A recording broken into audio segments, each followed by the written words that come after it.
Confier un secret à autrui, c'est l'inviter à la discrétion.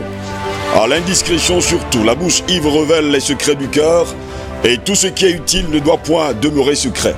D'ailleurs, l'âme n'a point de secret que la conduite ne révèle.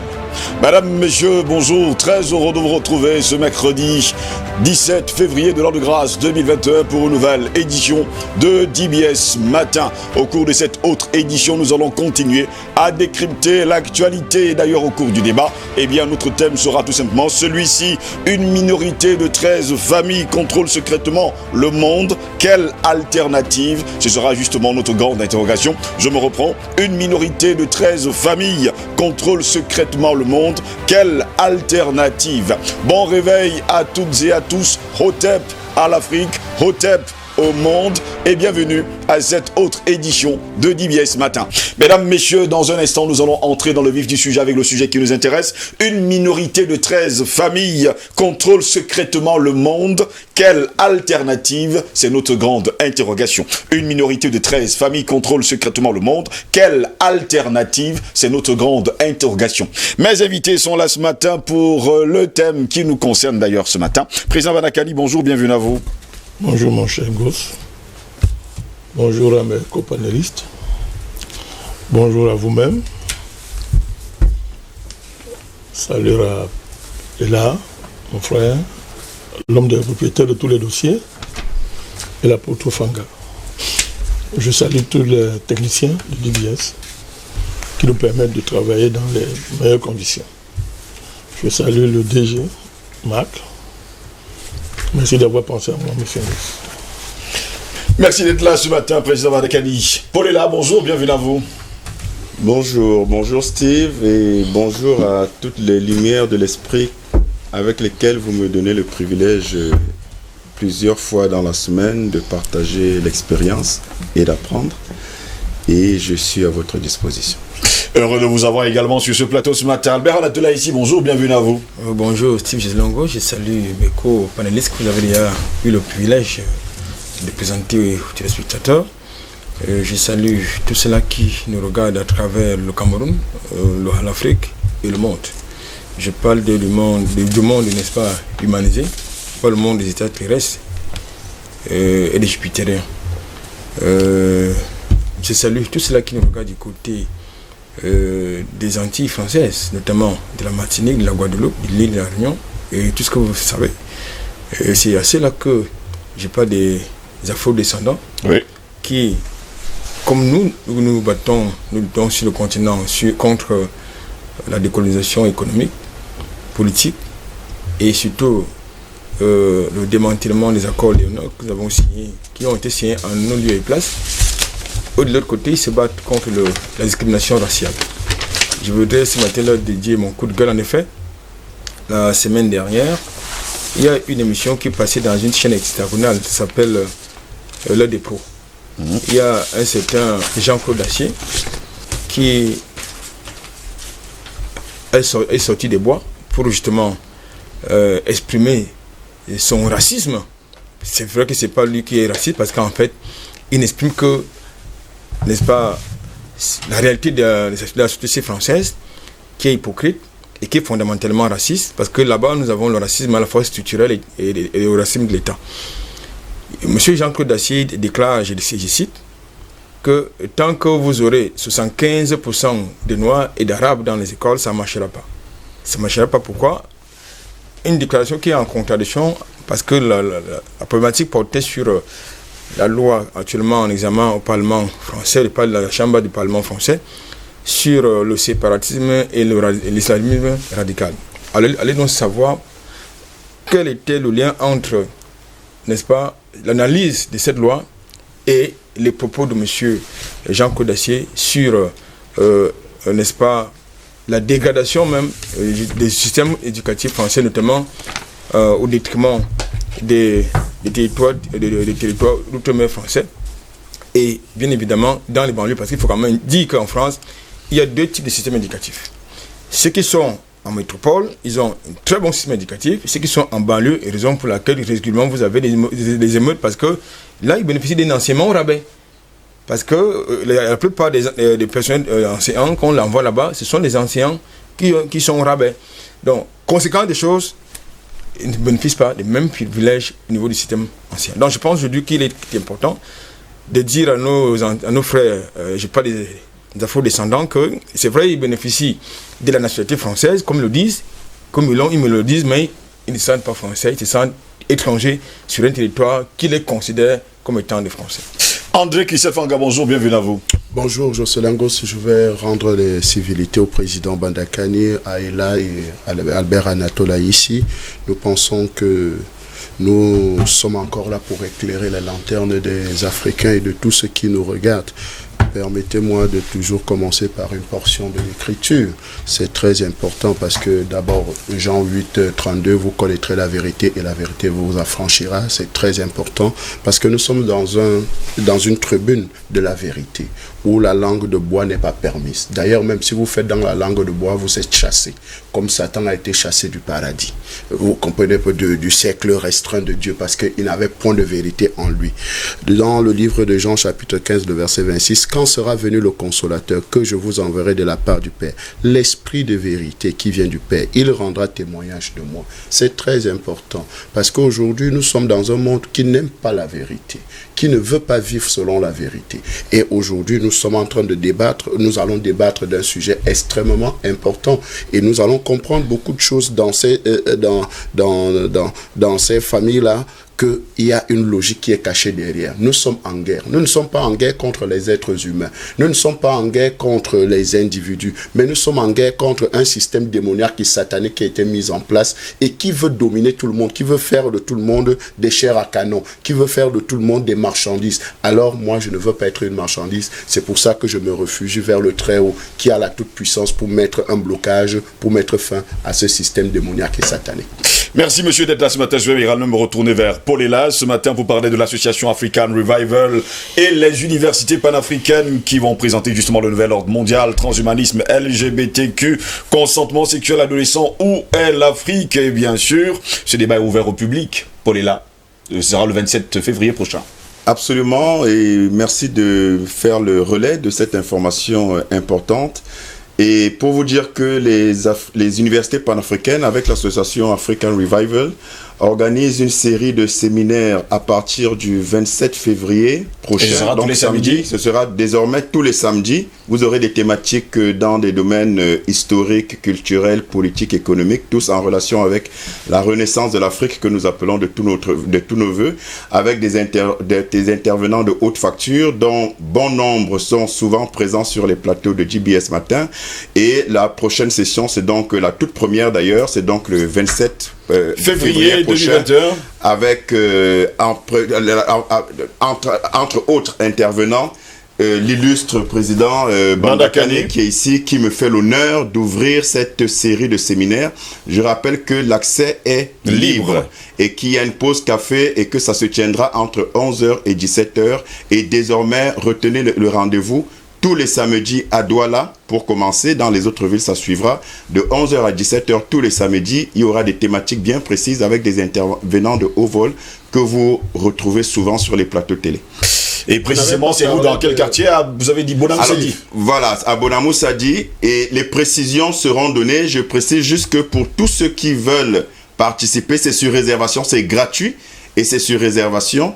Et Bonamou-Sadi, pour la précision du lieu, vous serez informé au moment où vous vous inscrivez. S'inscrire, j'insiste, c'est gratuit. Vous écrivez juste dans les numéros qui seront communiqués, 699 84 98 98, par WhatsApp, 699 84 98 98. Vous envoyez votre nom, vous envoyez votre métier ou votre occupation et vous précisez la thématique du séminaire à laquelle vous voulez participer. C'est tout. Et donc, c'est gratuit. Venez avec toutes vos questions, toutes vos interrogations. L'avantage, justement, c'est que vous aurez une interaction directe avec ceux que vous voyez souvent sur les plateaux télé, tous ces intervenants d'ici et d'ailleurs, pour vous entretenir sur des thématiques brûlantes, sur la renaissance et sur un retour en dignité du continent africain. Un retour en dignité de religieux là-dedans. De religieux là-dedans. de religieux. Il n'a pas dit précis. Il a dit que le moment venu, on aura le temps en tout cas d'en parler. Défend sa chapelle. Non, il y aura toutes les thématiques. Il y aura toutes les thématiques sur la spiritualité, sur l'histoire de l'Afrique, sur l'Égypte antique, sur l'économie, sur le franc CFA. On vous a compris, sur un bon nombre de thématiques. Il a dit que la plupart des intervenants sont ceux qui interviennent ici. Sont ceux qui interviennent sur le plateau du ce matin. On vous a Vous êtes d'ailleurs prévu pour une thématique. Merci messieurs d'être là ce matin. Je voulais juste qu'il précise ça. Le sujet qui nous intéresse ce matin, messieurs, une minorité de 13 familles contrôle secrètement le monde. Quelle alternative? C'est notre grande interrogation. Mesdames, messieurs, bienvenue à toutes et à tous. Voici le débat.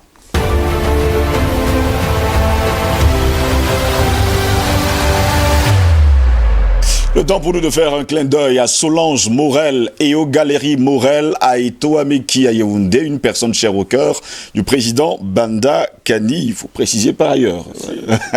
D'accord. J'espère qu'elle nous suit d'ailleurs ce matin. Messieurs, une minorité de 13 familles contrôle secrètement le monde. Quelle alternative? Messieurs, il faut bien que, mesdames, messieurs, que vous nous suiviez très bien ce matin. Les 13 familles Illuminati qui dirigent secrètement le monde. Environ 1% de la population mondiale, l'élite, entre guillemets, contrôle les autres 99% de la population, c'est-à-dire nous. C'est Fritz Springmeier qui a fait la lumière sur ces lignées élitistes. Nous avons toujours été éduqués de façon à faire confiance aux médias, aux politiciens, et pourtant, ils ne font que nous mentir et se servir de nous pour arriver à leur fin.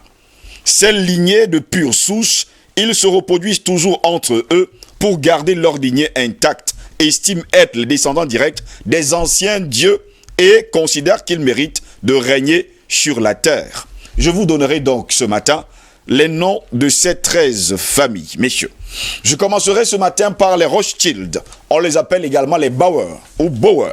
Les Bruce, les Cavendish et également les Kennedy. Les deux Médicis, les Hanover, les Habsburg, les Krupp, les Plantagenet, les Rockefeller, les Romanov, les Sinclair, les Warburg et les Windsor, eux, ils sont du côté de Saxe-Coburg-Gotha. Vous en connaissez sûrement quelques-unes parmi elles, grâce à l'histoire que l'on vous a apprise depuis la nuit des temps et parfois sur les plateaux de télévision comme DBS Matin. D'autres lignées sont apparentées à ces 13 familles, bien qu'elles soient en dessous d'elles hiérarchiquement. Ce sont les Mérovingiens, les Astor, les Dupont et les Onassis. On retrouve aussi les familles Bush, issues des empereurs romains et pharaons, et sans oublier la famille Clinton. La famille Rothschild est la plus puissante de toutes et contrôle les 13 familles, notamment grâce à leur richesse énormissime, environ 500 000 milliards de dollars, la plus grosse fortune de la planète, bien au-delà de tout ce que vous pourrez penser de Bill Gates.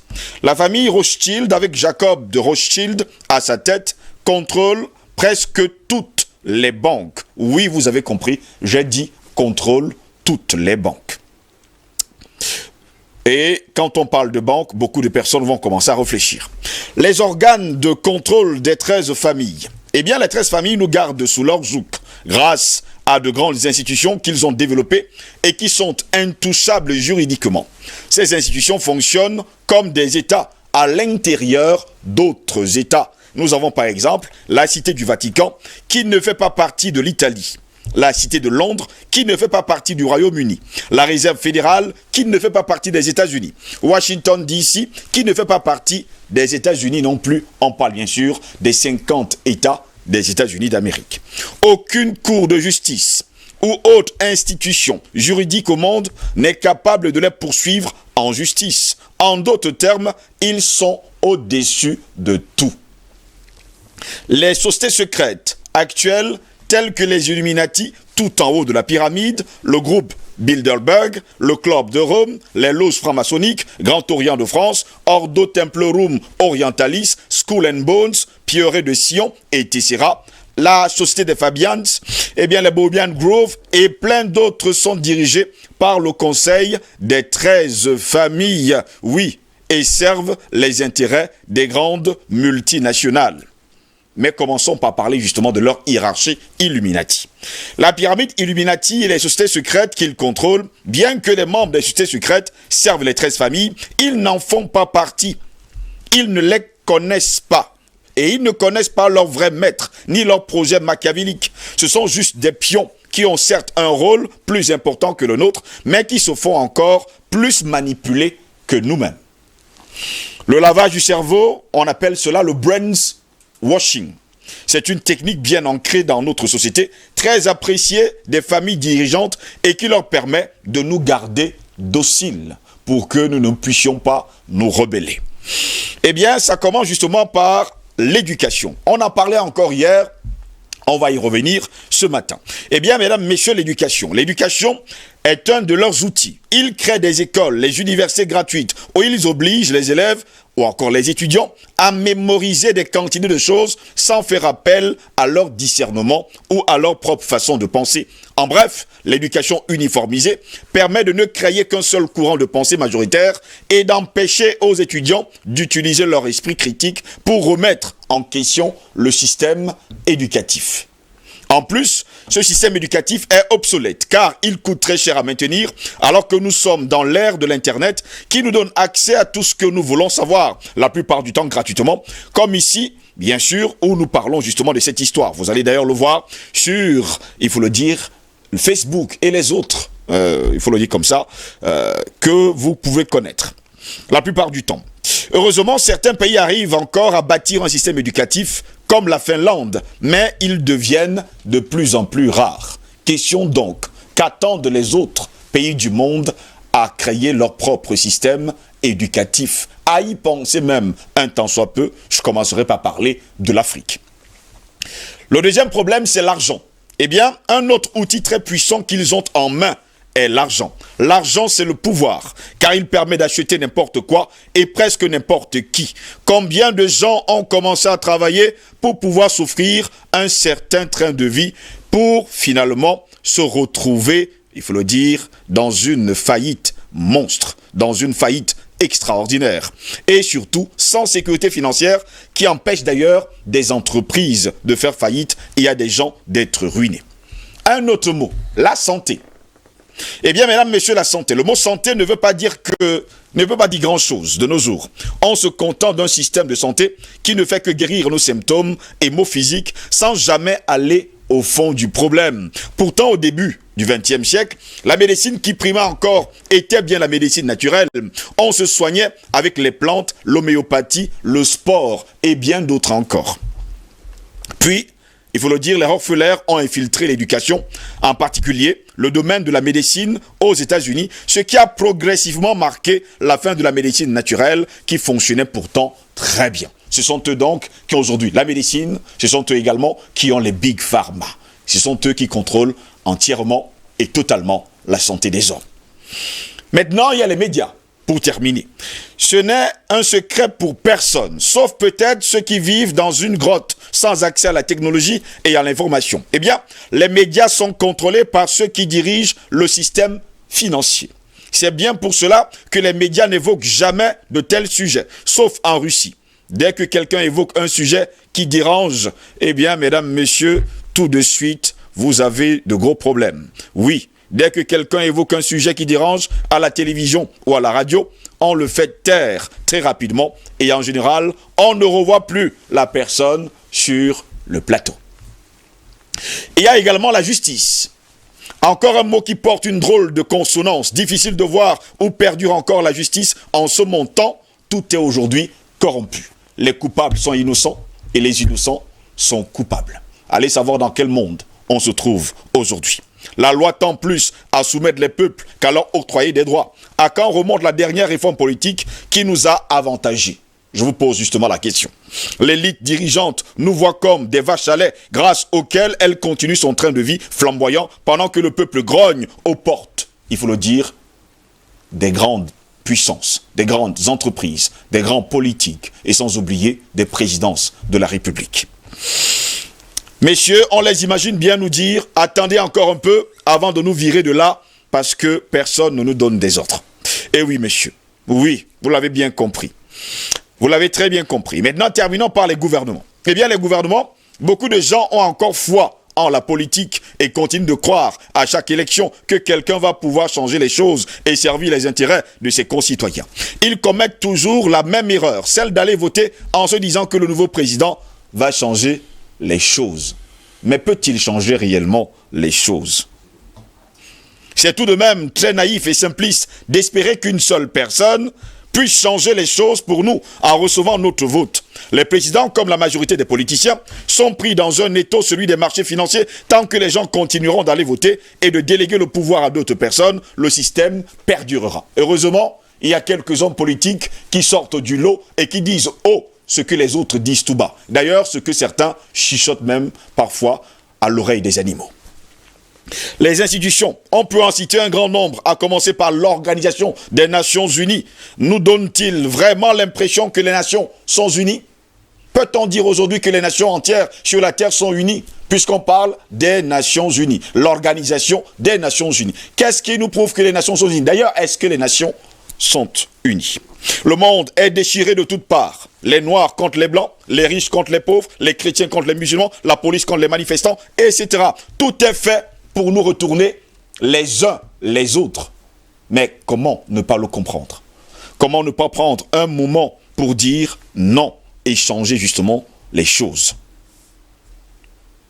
Ces institutions ne sont que des pions qui ont été mis en place pour nous faire croire que la situation est prise en charge alors qu'elle ne l'est pas du tout. Heureusement, les gens s'informent, comme vous par exemple, qui êtes en train de nous regarder ce matin.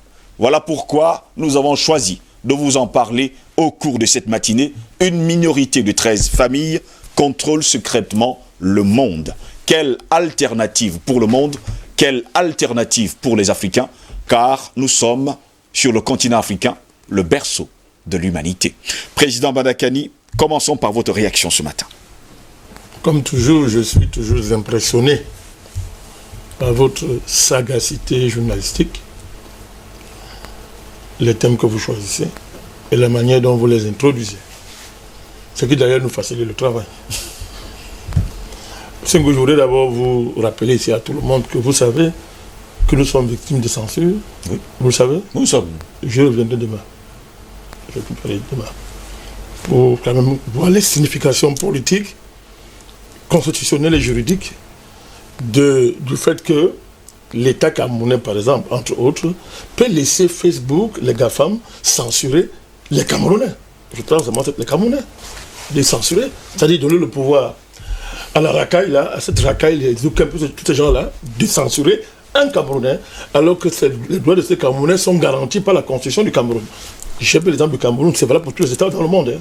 Le Cameroun. J'y reviendrai demain si vous consentez à m'inviter ici. Vous serez là demain, ne vous inquiétez pas, je le dis à Mondo Vision. Donc, M. Ngos, le sujet de ce matin, nous sommes au cœur du problème de l'humanité. Nous sommes enfin arrivés au cœur du problème de l'humanité. Les exigences pédagogiques m'amènent à ne pas beaucoup insister sur l'histoire et la constitution même historique de ces familles, n'est-ce pas? Il nous faut des émissions pour ça.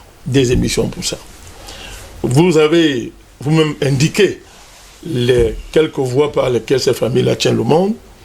Dans d'autres milieux, dans certains jargons consacrés, on parle le contrôle de certaines montagnes. On symbolise ces secteurs que vous avez cités comme des montagnes. Les montagnes. Les 7 sommets d'influence. Très bien ce que je suis en train de dire. Les montagnes.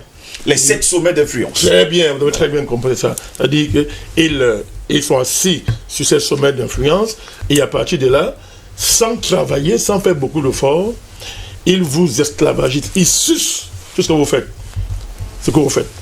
Et ce contrôle de 7 sommets d'influence lui-même est corollaire d'abord du fait que historiquement, ces familles-là ont su, n'est-ce pas, c'est-à-dire que se positionner territorialement, dans ce qu'on peut appeler les carrefours de civilisation, les centres économiques, les centres d'échange. Donc, ces familles-là ont l'art de se positionner dans des endroits stratégiques, les carrefours stratégiques, que ce soit sur le plan géographique. Vous allez voir qu'elles sont toujours placées dans des zones de confluence. Par exemple, la Méditerranée. Historiquement, la Méditerranée, ça peut remonter depuis l'Égypte antique, en passant par les empires romains, tout ça, jusqu'aujourd'hui, jusqu'à la question du Proche-Orient, qu'on a réussi à établir comme étant centre géopolitique du monde. Pas des méthodes kabbalistes, des méthodes purement kabbalistes et illuminati, c'est-à-dire totalement mafieuses. Donc, on s'installe dans des centres commerciaux, les centres économiques, les carrefours civilisationnels, où les peuples se rencontrent, où les caravanes de commerce, n'est-ce pas, se retrouvent, où les échanges économiques se croisent. C'est très important. Et à partir de là, on crée des villes, on crée des cités. Vous allez parler de 3 cités. Vous allez voir que ces familles-là sont liées à des cités. Ils sont liées à des cités. Ce n'est pas le fait du hasard. En le faisant, elle continue, je vous ai déjà parlé d'ici, une certaine tradition gréco-romaine. Vous comprenez le concept de cité. C'est très important. Et ils scellent ça, elles scellent ça avec ce qu'on appelle, nous avons parlé de ça ici, le concept juridique d'extraterritorialité, qui les place du coup au-dessus de tous les États. Donc, mais ce matin, je vais insister sur 2 choses, vous n'êtes pas trop long. Il y a 2 principes fondamentaux pour comprendre comment ces familles-là fonctionnent. Parce que s'il faut raconter comment elles ont fait pour avoir le contrôle là, du monde, les gens peuvent penser que c'est purement rationnel, que ce sont des génies qui réfléchissent beaucoup, ils ont du talent, tous ces consorts, et puis ça leur permet, certainement comme M. Macron raconte souvent, quand il se trouve à Davos, il dit, nous sommes les plus talentueux. Macron l'a dit officiellement à Davos, qu'ici à Davos, c'est le lieu où se rencontrent les talents. Et que d'autres sont des idiots. Non, il a dit carrément, hein, il a dit carrément. On le sait. Voilà. Même leur ligne. Il a dit carrément que ici, ce sont les capitalistes les meilleurs, les gagnants, se retrouvent ici. Donc, il faut bien. Donc, ils sont les meilleurs. Et leur succès, entre guillemets, est le résultat du fait qu'ils sont les meilleurs. D'autres sont donc des crétins. Telle est la mythologie, n'est-ce pas, sur laquelle elles ont réussi, n'est-ce pas, à prospérer. Vous comprenez? Et le contrôle d'un sommet d'influence comme la communication permet de vendre tout ça et de mettre ça dans la tête des gens. Quand on parle de communication, on parle du cinéma, on parle des médias, la télévision, Internet, tout ça.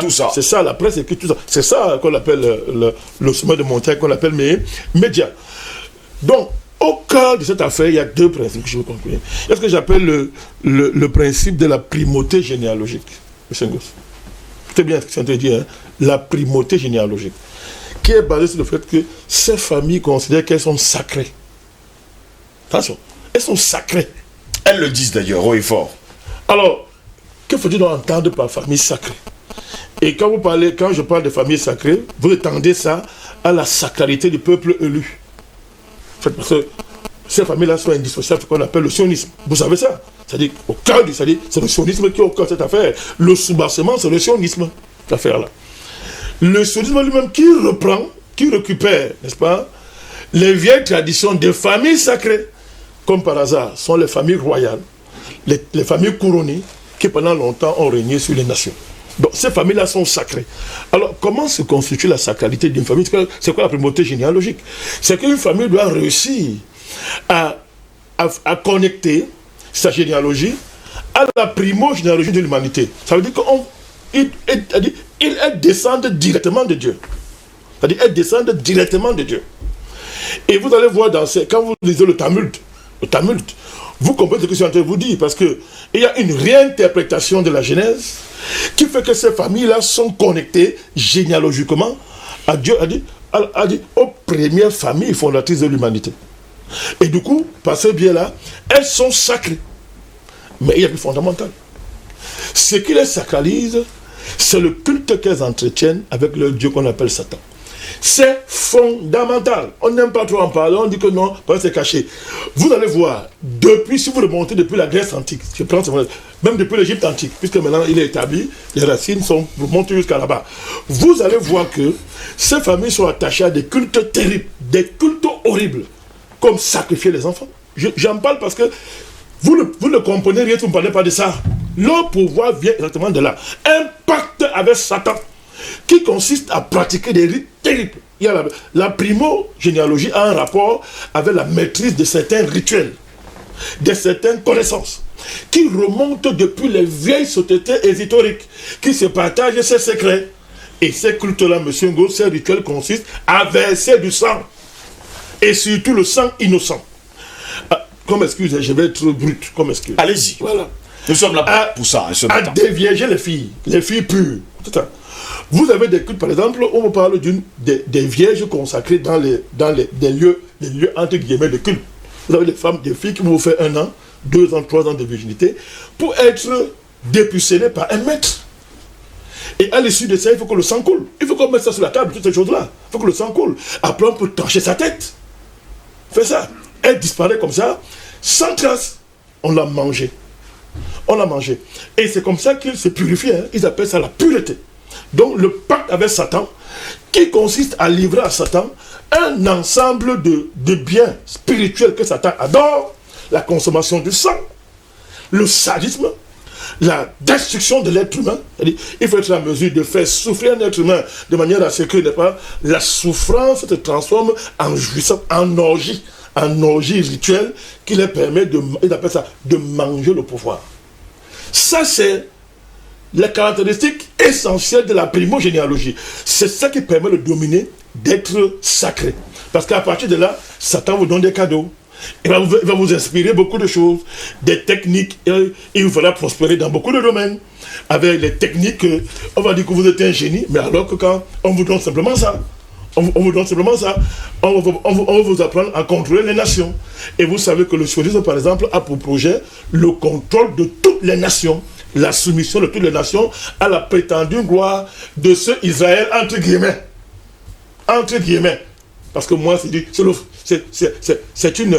une falsification terrible de l'histoire spirituelle de l'humanité qui débouche, n'est-ce pas, à cette prétendue élection de ce peuple-là. Mais le sionisme est construit là-dessus. Alors, la deuxième dimension, M. Gauss, c'est la continuité historique de l'Empire universel. Ça veut dire quoi? Le rêve, vous savez que le rêve de beaucoup de rois puissants, qui basent leur puissance, c'est ce que je vais vous expliquer, a toujours été diriger un empire universel. C'est-à-dire que de succéder à Dieu sur terre, de s'établir comme Dieu sur terre. L'empire universel consiste à soumettre toutes les nations sous la direction d'un élu, c'est-à-dire d'un roi surpuissant, ou même directement de Dieu lui-même, pour assumer un tel rôle dans le monde. Du coup, donc, ce roi a vocation de civiliser les autres peuples, qui doivent épouser la culture et la filiation de cette royauté. Alors, le rêve universel, c'est un vieux rêve. Tous les empires, depuis Alexandre le Grand, et même avant, même depuis de l'Égypte antique, les empires ont rêvé, n'est-ce pas, de l'empire universel. Vous voyez que l'empire universel conduit directement à quoi? Au nouvel ordre mondial. C'est-à-dire l'unification du monde autour d'un gouvernement mondial basé donc sur les principes sataniques. C'est-à-dire, on déracine les nations, on détruit l'être humain, on le transhumanise, n'est-ce pas? Et pour y arriver, on saccage toutes les coutumes les plus pures, les valeurs les plus pures de l'humanité, bref, les valeurs qui ont fondé l'humanité et l'ont consacrée comme étant l'espèce princière de la création. Donc on liquide tout ça. On fait la promotion de la débauche, on officialise les LGBT, qui sont une abomination des abominations, mais on fait tout pour vous imposer ça comme étant des valeurs à respecter. Et tout pays, quand vous voulez voir un des signes qui montre qu'un pays est conquis, et je vais vous dire, toutes les nations du monde sont conquises à l'heure où nous parlons. Oui. Il y a des pays où l'homosexualité n'est pas interdite, comme le Cameroun, mais où on tolère. On tolère, c'est-à-dire que bon, c'est vrai qu'au Cameroun, c'est pas légalisé, c'est à l'honneur du président du Cameroun, mais on tolère cette affaire. Il y a des méthodes très raffinées d'encourager ces choses-là pour qu'un jour, vous êtes submergé un matin, on vous dit que mais pourquoi c'est pas autorisé? Donc on prépare les mentalités pour accepter ça. C'est dans une telle situation d'intermédiaire que le Cameroun se trouve. Mais d'autres pays, c'est officiel. On consacre cette affaire. C'est-à-dire, on consacre cette affaire. Là où c'est pas officiel, toutes les élites sont dedans. Parce que c'est la marque essentielle, cette affaire. C'est-à-dire, c'est le totem, c'est le signe totémique de l'appartenance. Vous devez vous livrer à ces pratiques-là, M. Goss, qui visent carrément à détruire l'être humain. Donc, ça, c'est les procédés fondamentaux pour ne pas répondre à ce que vous avez dit, fondamentaux qui permettent à ces gens, n'est-ce pas, de croire qu'ils dominent le monde. Parce qu'il faut le préciser, de croire qu'ils dominent le monde. Donc, nous ne sommes pas ici pour faire leur apologie. On fait de la conscientisation, de haut niveau. Mais la réalité, c'est qu'ils croient dominer le monde. Parce que je l'ai déjà dit ici, s'ils dominaient réellement le monde, on ne cherchait pas à vous vacciner. La volonté de vouloir imposer un vaccin à tout être humain sur la Terre est la preuve qu'ils ne vous contrôlent pas. Il y a des parties en vous qui ne contrôlent pas. Ils peuvent contrôler à un moment donné votre chair, votre âme, votre esprit. Donc le vaccin consiste donc maintenant à parachever, n'est-ce pas, le contrôle absolu, n'est-ce pas, en vous transhumandisant. Donc, il y a une illusion de puissance, parce que la puissance, l'hiver de la puissance a toujours été une illusion. L'histoire le démontre. L'histoire est remplie d'empires, n'est-ce pas, qui se sont effondrés, qui sont dans les cimetières. Donc, l'illusion de contrôle leur fait croire qu'ils sont puissants. Et la bataille, c'est de nous faire accepter ça. C'est-à-dire, c'est notre oui, c'est notre collaboration et notre coopération qui va rendre vrai leur folie, M. Ngoz. Leur folie. Tout l'enjeu se joue là. Ces gens n'ont aucun contrôle sur le monde en réalité. C'est une illusion. Parce que comme je le répète, si nous contrôlaient, on ne serait pas en train de chercher aujourd'hui à vous vacciner. C'est la preuve qu'il y a des restes extraordinaires en chacun de nous pour liquider ces gens. Et je pense que c'est l'enjeu du travail que nous faisons. Et c'est l'enjeu du travail que nous faisons d'ailleurs tous les matins. Paul est là, 13 familles, une minorité qui contrôle une majorité d'hommes. On déclare d'ailleurs que nous sommes 7 milliards d'habitants sur la Terre en 2021, mais il y a 13 familles de quelques rares personnes qui contrôlent le monde et sont assis, il faut le faire comme ça, il faut le dire comme ça, sur le capitalisme, le nazisme, même le talmudisme, allant même jusqu'à dire le satanisme. C'est ça la base. C'est ça la base. Alors, un sujet vaste, un sujet délicat, un sujet qui apporte autant de questionnements que de réponses.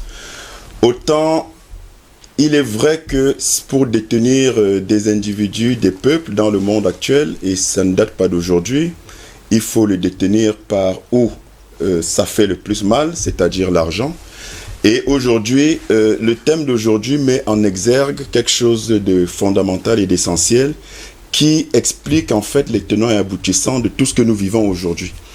En réalité, il y a une chose qui est au centre du monde, depuis, j'ai envie de dire, la nuit des temps, qui explique tout et qui ne laisse rien et personne indifférent. Les maladies, la technologie, l'économie, la culture, l'histoire, tous les enjeux, les médias, tous les enjeux, toutes les problématiques de la planète tournent autour d'une chose et ont pour finalité une seule chose, c'est la finance. La finance, c'est quoi? La finance, c'est tout simplement la gestion de l'argent. Et qu'est-ce que l'argent? C'est ce qui confère un pouvoir réel ou illusoire que détiendraient ceux qui ont le monopole de cet argent-là, ou encore de la monnaie. Vous avez donc 3 grands éléments fondamentaux qui en réalité régissent le monde et qui sont dans une interrelation et une interdépendance qui est juste inconcevable pour celui qui ne peut pas percevoir en réalité les enjeux autour. Vous avez l'économie, vous avez la banque, vous avez la finance. L'économie existe depuis toujours. L'économie vient du mot grec oikos qui veut dire maison. Et en réalité, l'économie, c'est quoi? C'est tout simplement la gestion des ressources rares pour la satisfaction des besoins des peuples ou des sociétés. Mais pour la gestion de ces biens rares-là, il faudrait qu'elle ait son pendant. Son pendant, en fait, c'est son reflet, qui est l'argent. Parce que l'argent est à l'économie ce que le sang est au corps humain. L'argent est à l'économie ce que la sève est à un arbre ou à une plante.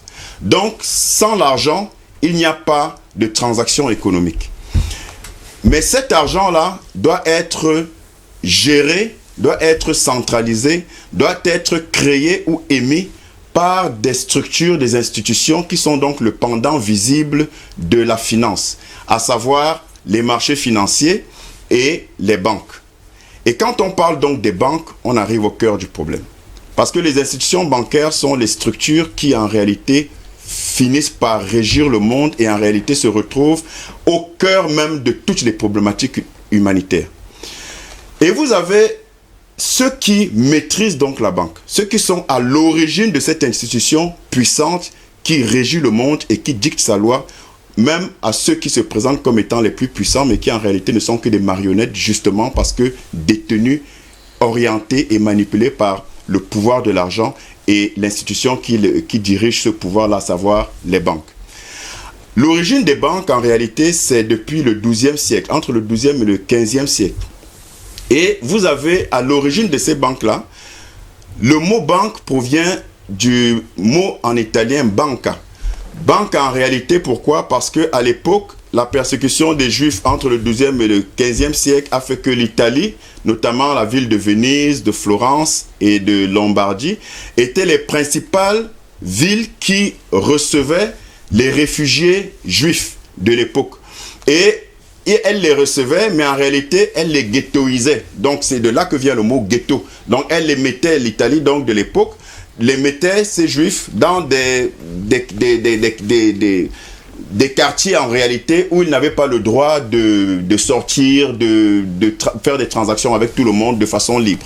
Et donc, eux étant donc reclus, et étant économes, soit par essence, soit par contrainte, du fait de leurs conditions de réclusion, se trouvaient donc être les derniers remparts quand il fallait emprunter de l'argent. Quand il fallait donc aller déposer des bijoux de la part d'Italiens qui étaient en difficulté financière. Et ils le faisaient donc en cachette, ce commerce de l'argent-là, sur des bancs. Et de là vient donc le mot banque, qui sort de banca, parce qu'ils le faisaient en cachette sur des bancs, dans des coins, dans des couloirs. Donc, quand vous comprenez l'origine de la banque, de par même l'étymologie de ce vocable-là, et que vous voyez qui est à l'origine de ces transactions-là et de ce métier, vous allez comprendre toute la suite quand vous parlez de 13 familles qui dirigent le monde. Donc, la banque a une origine juive, en tout cas en termes de transactions modernes. L'économie existe depuis toujours. La banque n'existe pas depuis toujours. Parce que la banque, en réalité, c'est l'organisation monétaire de l'argent et des transactions dans un certain contexte. Et ça ne date que du 12e, entre le 12e et le 15e siècle. La banque au sens établi d'aujourd'hui. L'économie, c'est autre chose. La finance également, c'est autre chose. Mais l'organisation telle qu'on la connaît date de cette période-là. Donc, vous avez donc une bonne partie de juifs qui se sont donc consacrés à cette activité. Et vous avez, pour faire court, à partir du XVIIIe siècle, le célèbre Amschel Mayer Rothschild, qui est en réalité le géniteur de la grande famille et de la dynastie des Rothschild aujourd'hui qui règne sur le monde, qui a donc donné naissance à 5 fils qu'il a répartis comme ça dans le monde et notamment en Europe, et qui ont commencé à maîtriser la finance et imposer en réalité leurs lois. Et vous avez un fait majeur qui déclenche en fait la puissance de cette famille Rothschild. C'est à partir de Nathan, l'un des fils de Rothschild, qui était basé à Londres, en Angleterre, qui, par une méthode spéculative un peu mafieuse, a réussi à faire de la Banque d'Angleterre, la deuxième banque centrale au monde après celle de Suède, créée en 1694, a réussi à faire la Banque d'Angleterre une propriété privée. Comment? Par la bataille de Waterloo, où ils ont fait une spéculation qui a fait que tous les titres émis, les titres publics émis par la Banque d'Angleterre, après une fausse information que même ont générée, en faisant croire que la France avait gagné la bataille de Waterloo, et donc les titres ont perdu de leur valeur. Ils ont racheté tous les titres, et en fait, quand il s'est avéré que c'est l'Angleterre qui avait gagné, les titres ont explosé, et ils avaient, en termes de valeur, et ils avaient déjà récupéré tous ces titres-là. Ça a décuplé leur fortune par milliers. C'est de là que naît en réalité l'idée de détenir et de tenir même les ficelles de la banque et de la finance qui vont diriger le monde jusqu'à nos jours. Et donc vous avez à partir de ce moment-là une série d'événements qui ont tous été à l'origine, qui ont eu à l'origine la manipulation en fait de cette même famille-là. Vous avez pas eu par la suite la bataille de Waterloo, je crois c'est 1815, le 18 juin 1815. Vous avez eu ensuite la guerre d'indépendance. Avant vous aviez déjà la guerre d'indépendance où c'était impliqué. Vous avez eu ensuite la guerre franco-prussienne en 1870. Avant ça, vous aviez déjà la guerre de sécession entre 1861 et 1865, où ils étaient positionnés, toujours cette même banque d'Angleterre à travers laquelle les Rothschild intervenaient, où ils ont eu à interagir pour justement influencer l'issue de la guerre. Vous avez la crise de 1929 qui est le crash boursier, qui a le fameux jeudi noir qu'a connu les États-Unis, le premier crash boursier d'envergure de l'époque, qui en réalité était une organisation, une prévision, une manipulation du fait de la détention abusive par le Trésor public américain des réserves d'or qui ont donc créé une pénurie et qui ont créé donc ce crash boursier-là. Vous avez ensuite la Première Guerre mondiale de 1914-1918, la Seconde Guerre mondiale de 1939-1944, qui à l'origine, quand je cite toutes ces dates-là, on n'a pas le temps de développer, mais que ceux qui nous écoutent se rendent bien compte que toutes ces guerres, tous ces crashs boursiers, tous ces événements malheureux et heureux ont à l'origine en réalité la spéculation, la finance spéculative qui consistait à soit créer des inflations artificielles, soit à créer des déflations artificielles et à chaque fois à tirer profit en fait de cette situation-là. En clair, de quoi il s'agit ici? Il s'agit tout simplement de démontrer que tout ce qui arrive comme événement n'est pas fortuit et que derrière vous avez toujours la finance qui se trame en ligne de fond, en ligne de mire, et que vous avez les mêmes personnes, vous parlez des 13 familles, vous avez donc les mêmes personnes qui en réalité tiennent les ficelles. Regardez la création, et je vais terminer par là, regardez la création de la Banque des règlements internationaux. Déjà, vous savez que les banques centrales en général sont des propriétés privées et notamment de la famille Rothschild, en commençant par la Banque d'Angleterre, qui ensuite a influencé la Banque de France créée en 1800 et les autres banques centrales. Donc, c'est quoi une banque centrale? Une banque centrale, c'est la banque des banques. Donc, en réalité, c'est la banque qui centralise les pouvoirs de toutes les banques de premier ordre qui sont sur un territoire. Ensuite, vous avez eu, chose assez curieuse, vous avez eu, juste après le crash boursier de 1929, vous avez la création de la Banque des règlements internationaux, qui, elle, maintenant, est la banque des banques centrales. Vous regardez, vous voyez bien qu'on est dans une forme pyramidale de pouvoir. On maîtrise les banques, après on maîtrise les banques centrales de chaque pays, on est les propriétaires privés. Après, on crée une banque des règlements internationaux qui est à Bâle, qui en 1930, qui en réalité est la banque des banques centrales, mais c'est les mêmes familles, c'est les mêmes individus qui se retrouvent au centre de ces créations-là. Et vous vous rendez compte qu'en 1944, en juillet, on crée les institutions de Bretton Woods. Vous voyez qu'on ne fait que monter pour en fait continuer de maîtriser la finance internationale et d'asservir les peuples. On a donc le FMI et la Banque mondiale, qui en réalité ne se contentent plus seulement de centraliser les banques centrales comme la Banque des règlements internationaux, mais en réalité les États et les pouvoirs politiques du monde. Donc voilà en réalité ce qui se passe quand vous comprenez l'ossature financière du monde. La finance aujourd'hui dirige le monde. La finance aujourd'hui est à l'origine de tout ce qu'on peut voir comme manipulation. Vous entendez aujourd'hui les médias qui prennent position par rapport à telle ou telle situation. En réalité, c'est des agents de propagande de ces mêmes familles puissantes, surpuissantes de l'hyperfinanciarisation du monde. Et vous avez, en fin de compte, toutes sortes de manipulations qui en réalité ont trois outils. Et je termine. La peur, la distraction et le mensonge. Voilà en fait les trois outils qui sont entre les mains de la finance pour continuer d'asservir les peuples. Et la solution, c'est la résistance, parce que vous parlez d'alternative. Comment en sortir? C'est la résistance et c'est de créer des pouvoirs parallèles. Et là, il ne revient qu'à l'Afrique, il ne tient qu'à l'Afrique de s'organiser comme tel. Albert Anatola, ici, finalement, ces 13 familles contrôlent tout. Ils ont tout, les médias, les finances, ils ont la santé, ils ont l'éducation, ils ont tout entre leurs mains. L'objectif, c'est continuer d'aliéner, il faut le dire comme ça, les hommes et les assujettir. À un moment donné, on a l'impression aujourd'hui On a l'impression aujourd'hui que certaines personnes n'étaient pas au courant, mais elles sont au courant. On cherche une alternative parce que nous ne sommes pas là pour leur donner un blanc-seing en déclarant haut et fort qu'ils sont forts. Oui, déjà, vous avez cité beaucoup de domaines de leur influence, Oui. mais vous avez oublié l'ONU que vous avez convoqué tout à J'en ai l'heure. parlé justement de l'ONU, monsieur. L'ONU leur J'en ai appartient. convoqué. Il faut dire aux téléspectateurs que l'ONU leur appartient. L'ONU, l'Organisation des Nations Unies... Toutes les institutions internationales, j'en ai parlé.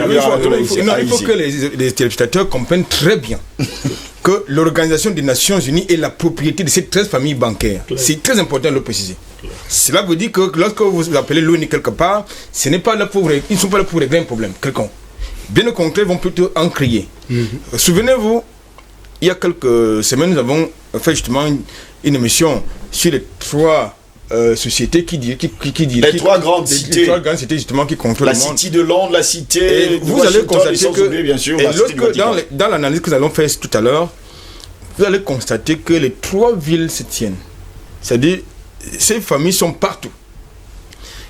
Elles sont dans la politique, c'est des influences justement les décisions politiques, c'est-à-dire que dans le projet de gouvernement mondial, il est question de démanteler les gouvernements nationaux. En instituant leur propre gouvernement, vous avez dans la plupart des États maintenant, vous avez un nouveau concept qu'on appelle la décentralisation.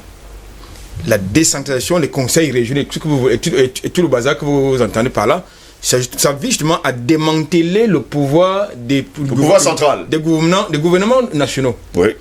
Et par quoi? Par l'appropriation des ressources financières, par la multiplication des ressources financières, j'allais dire. Parce que l'objectif, c'est quoi? C'est qu'il faut amener, dans le cadre de la décentralisation, par exemple, ou bien les conseils régionaux, d'amener chaque population à davantage démultiplier ses efforts au niveau, n'est-ce pas, des rendements. La deuxième chose qu'il faut également convoquer, c'est que vous avez désormais un concept. Je voudrais quand même vous rappeler que lorsqu'on parle de l'ONU, on ne peut pas, n'est-ce pas, perdre de vue le fameux agenda 2021-2030, qui consiste en quoi? Eh bien, il est question, vous avez régulièrement évoqué dans ce plateau le grand recette, c'est-à-dire le projet de réinitialisation mondiale. Donc désormais, il est question donc de contrôler la population mondiale. D'abord, vous avez le Covid, qui est tout, sauf une pandémie telle qu'au sens scientifique du terme.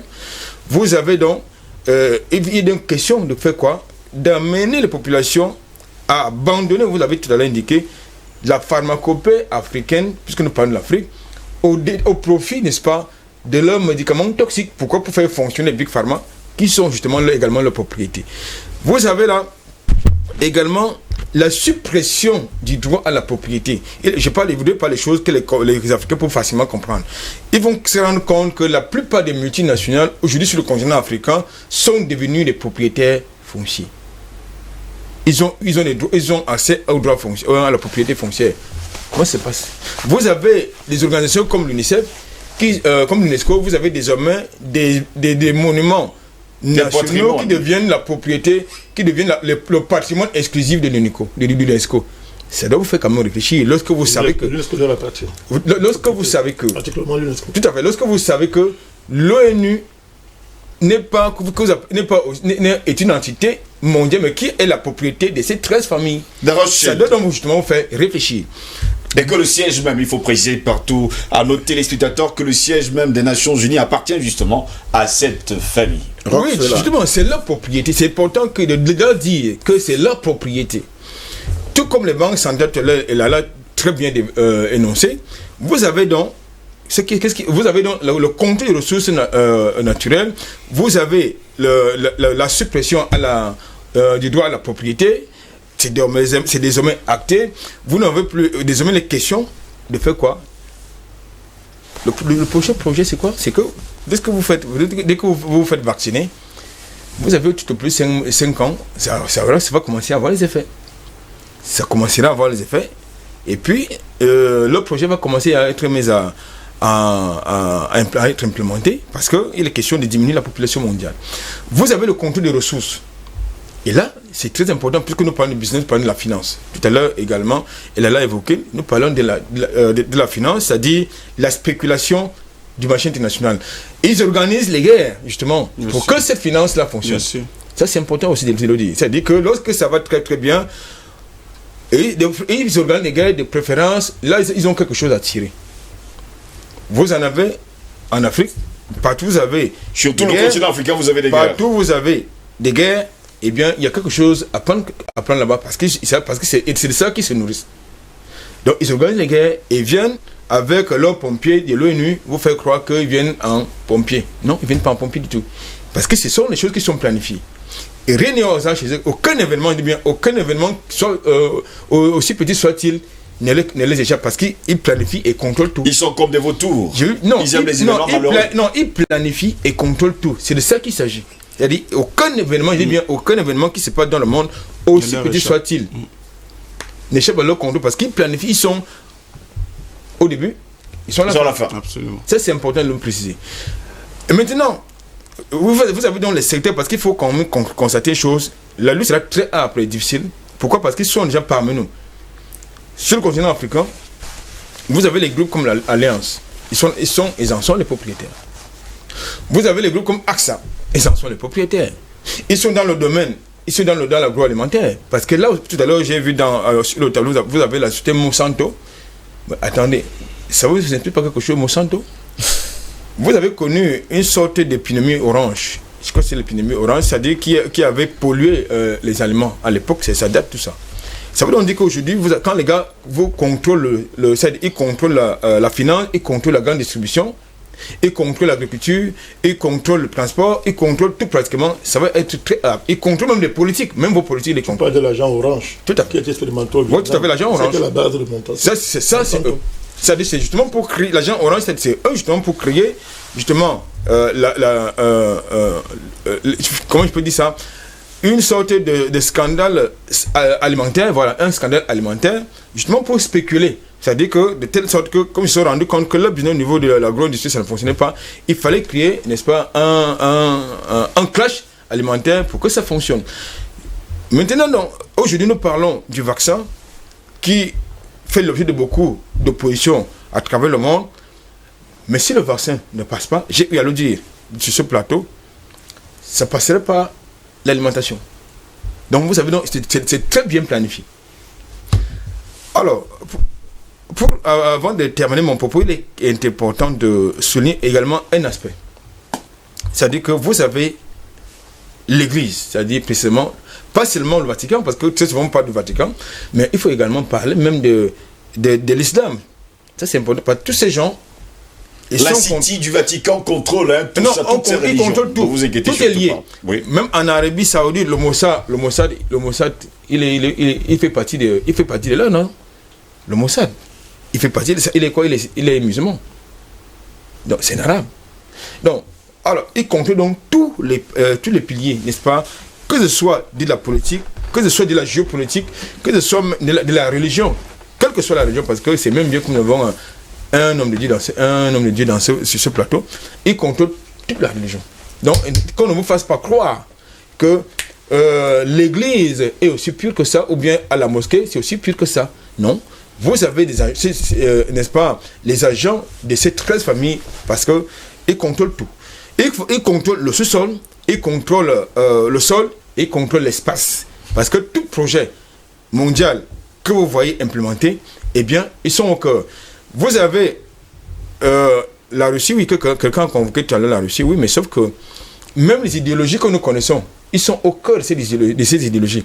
Le communisme, le nazisme, et tout ce que le socialisme, ils sont au cœur de ces idéologies parce qu'ils vont vous faire croire que non, ils sont contre telle idéologie, non, ils n'influencent pas telle ou telle idéologie. Non, c'est eux justement qui conçoivent les idéologies pour manipuler tout le monde parce qu'en fait, leur objectif, c'est de manipuler.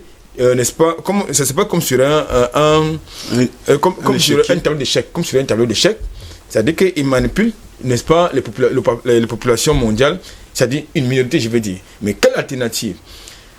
Moi, je ne voudrais pas être très politiquement correct comme elle a été.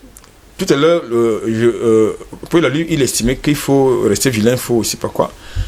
Nous sommes en guerre, pour reprendre les propos du président Banakane, nous sommes en guerre. Ça veut donc dire qu'il faut utiliser les mêmes moyens violents qu'ils utilisent. C'est-à-dire, puisque nous parlons de l'Afrique, chercher à construire notre modèle. C'est ça qu'il s'agit. Mais sauf qu'également... Même si nous sommes déjà introduits par nous sommes bien infiltrés. Leurs enfants. Pas seulement les enfants, leurs suppôts. Leurs suppôts qui sont avec parce nous qu'ils sont les nôtres, qui sont parmi nous. Mais il nous appartient de les identifier. Raison pour laquelle j'ai indiqué que la lutte sera âpre, mais ce sera très très difficile. André Kisefanga, je vais me tourner vers vous. On a touché la religion tout à l'heure avec Albert Anatolaï. Ici, je prendrai justement la parole de Dieu que vous aimez tant. Apocalypse 18 à partir du verset 3. Parce que toutes les nations ont bu du vin de la fureur de son impudicité, et que les rois de la terre se sont livrés avec elle à l'impudicité, et que les marchands de la terre se sont enrichis par la puissance de son luxe. Jusqu'à preuve de contraire, eh bien, cette parole de Dieu déclare haut et fort que tous les rois de la terre ont commercé avec eux. Commercer également avec le diable. Ça signifie que tout le monde est mouillé et que personne n'est innocent. Je parle bien sûr de tous ces rois de la terre. Ben, Jocelyn Goss, merci à tous ces brillants panélistes qui ont développé chacun dans son domaine et de compétences et dans de ce qu'il connaît de ces 13 familles et de ce qui gouverne le monde aujourd'hui. Je le rappelle, il n'y a rien de nouveau sur le soleil. Tout ce que nous voyons a déjà eu lieu parce que vous convoquez bien les Saintes Écritures. Ces événements que vous voyez aujourd'hui se sont déjà produits au ciel, avec pour maître Lucifer. Lucifer se rebelle pour une seule chose, la gloire qui montait auprès du trône de Dieu, à cause de la louange et l'adoration. Et quand il a vu, et parce qu'il était le chef d'orchestre de la louange et l'adoration au ciel, c'est pour ça que vous allez voir les musiciens très inspirés du monde, très inspirés, parce qu'ils ont pour maître Lucifer lui-même. Maintenant, quand il a vu cette gloire, il était obligé de se proclamer aussi Dieu. Malheureusement, l'organisation du ciel était très bien faite. Que dès qu'il s'est proclamé Dieu, l'archange Michel, qui est l'archange chargé de la guerre, était obligé de le chasser du ciel. Que tu ne mérites plus être ici parce qu'il n'y a qu'un seul Dieu qui siège ici. On l'a chassé et il a tiré vers lui, pour ceux qui lisent les Saintes Écritures, une bonne quantité d'anges. 144 000 au départ. Et ils sont partis avec lui. Maintenant qu'ils sont partis, ils sont venus où? Sur la terre. Sur la terre. Maintenant, cette organisation s'est installée sur la terre. Ces esprits égarés se sont installés sur la terre. C'est pour ça que n'ayez pas peur d'appeler le diable diable. Ces 13 familles sont sataniques et démoniaques. Je dis bien, ils sont sataniques et démoniaques. La finance, je ne veux pas être extrême, mais vous allez comprendre que c'est pour ruiner et non pour construire. Le FMI, vous savez la vraie définition du FMI? Non, attendez. Vous ne pensez pas que, quand vous regardez, voilà je crois qu'il y a un expert financier parmi nous. Vous pensez que si le FMI, je dis bien, si le FMI voulait véritablement éradiquer les problèmes du monde, Ce n'est pas leur but. Mais comme ce n'est pas l'objectif, ça ne peut pas se faire. Donc, j'étais en train d'expliquer simplement que voilà cette organisation qui a commencé au ciel, cette rébellion qui a commencé au ciel, qui est descendue sur la terre, s'est installée et a pris en otage la création de Dieu. Et comme ils ont pris en otage la création de Dieu, ils continuent. Dieu, dans sa miséricorde, a envoyé son Fils sur la terre. Et regardez la conversation entre Jésus et Satan. Et c'est là où vous allez comprendre le fonctionnement des 13 familles que nous parlons. Nous sommes dans le livre de Matthieu chapitre 4. Jésus fut amené par un esprit dans le désert pour être tenté par le diable. Après avoir jeûné 40 jours et 40 nuits, le tentateur s'étant approché de lui, lui dit: tu es fils de Dieu. Ordonne que ces pierres deviennent des pains. Première des choses, il se base sur quoi? La famine. Tout le gouvernement mondial se base sur la famine. C'est pour ça qu'il crée la famine. Parce que tous les éléments qui créent, que ce soit la maladie, que ce soit les guerres, c'est pour créer quoi? La famine. Parce qu'à partir de la famine, un homme qui a faim ne peut plus réfléchir. Un homme qui a faim peut prendre de mauvaises décisions. La preuve en est, la France a pratiqué le cannibalisme. Quand l'Allemagne les avait terrassés correctement, ils ont pratiqué du cannibalisme. Ils mangeaient leurs propres enfants. Donc ce n'est pas dans leur histoire qu'ils viennent nous raconter que nous étions des animaux, les Africains étaient des animaux. Non. C'était des vrais animaux. Ils ont mangé leurs propres enfants. Ils ont pratiqué du cannibalisme. Donc, il faut leur rappeler ça pour leur dire que mais, ce que nous vivons aujourd'hui, ce n'est pas un fait nouveau. Et donc, la première conversation cet échange entre Jésus et le diable, il lui dit, comme tu as faim là, tu es fils de Dieu, non? Transforme ces pierres en pain pour que tu manges. Donc, ils utilisent l'arme première qui est la famine. Jésus dit, l'homme ne vivra pas seulement de pain, mais de toute parole qui sort de la bouche de l'Éternel. Il continue la conversation parce qu'il faut être cohérent dans ce que nous disons. Et c'est ce que ces familles-là utilisent aujourd'hui dans la conversation. Il lui répondit, le diable le transportait dans une ville sainte, le plaça au haut du temple. Est-ce que vous comprenez? C'est-à-dire au sommet. Le sommet du temple qui était le plus haut. C'est-à-dire où il avait la possibilité d'avoir le pouvoir de contrôler toutes choses. Ça veut dire que aujourd'hui, ces hommes nous font voir une gloire éphémère. Ils nous posent où à un temple? Vous savez ce que veut dire le temple? Ils sont dans les ordres des Templiers, de machin, de ceci. On a parlé de 7 sommets d'influence. Le président Badakani parlait de 7 sommets d'influence tout à l'heure. Donc, c'est le rose, les sommets. Il amène au haut du temple, donc au haut des sommets. Que voici, regarde. Et il dit, qu'est-ce qu'il lui dit? Il lui dit, si tu es fils de Dieu, jette-toi en bas, car il est écrit, il donnera des ordres à ses anges à ton sujet, et ils te porteront sur les mains de peur que ton pied ne se heurte contre une pierre. La sécurité. Il vous dit, non, on va te protéger. Tu seras en sécurité, rien ne va t'arriver. Voilà, quand tu es au sommet, tu es protégé. C'est pour ça qu'aucune loi, aucune justice ne peut les attaquer. Parce que c'est eux qui contrôlent la sécurité, c'est eux qui contrôlent la justice, c'est eux qui contrôlent tous ces éléments-là. Donc, tu ne peux rien faire contre eux. Ces 13 familles. C'est le maître lui-même qui montre, qui enseigne, qui donne les leçons, n'est-ce pas? Le maître qui est le diable. Il continue dans la conversation. Il est écrit, tu ne tenteras point le Seigneur ton Dieu. Ça, c'est Jésus qui répond. Le diable le transporta encore sur une montagne très élevée. Lui montra tous les royaumes du monde et leur gloire. Voilà. Il le montre tous les royaumes de la terre et leur gloire. Il dit, si tu te prosternes devant moi, tu m'adores, juste une seconde, je te donne tout ça cadeau. Et les Illuminati, les 13 familles ont accepté d'adorer, de faire Satan leur Dieu. C'est pour ça que vous pouvez voir que ces royaumes de la terre sont sous leur coupe. Parce qu'en réalité, le diable a encore pour quelque temps pour avoir ce pouvoir de gouverner, de prendre le contrôle de la terre. C'est pour quelque temps. Donc, aujourd'hui, quand nous parlons de ces 13 familles, il est très important de faire référence directement au diable. Il ne faut même pas avoir la langue de bois. Donc, quand vous avez affaire à ces gens, c'est pour ça que vous avez des médias mensonges. C'est pour ça que vous avez des gens qui peuvent vous mentir, des politiciens criminels, vous avez des financiers criminels parce que vous ne pouvez pas. Fonds de misère instantanée, vraiment.